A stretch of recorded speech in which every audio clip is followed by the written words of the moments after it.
Using geographic terms for water and landforms. Geographic terms or names help us describe different landforms and bodies of water.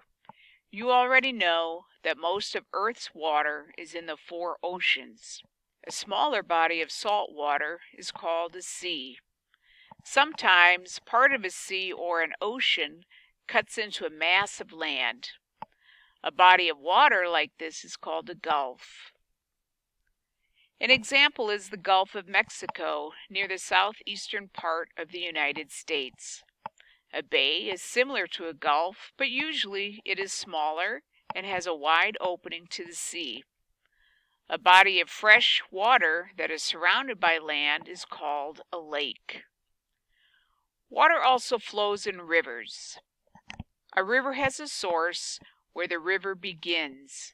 It also has a mouth where the river empties into a larger body of water like an ocean or a lake.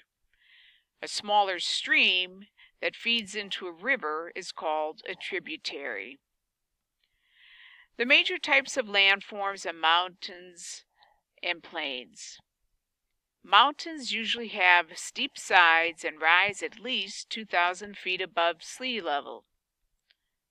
A row of connected mountains is called a mountain range. Plains are land that is mostly flat with few trees. You can see other landforms in the illustration above. A cape is an extension of land jutting out into the water that is usually smaller or thinner than a peninsula. A peninsula is surrounded by water on 3 sides.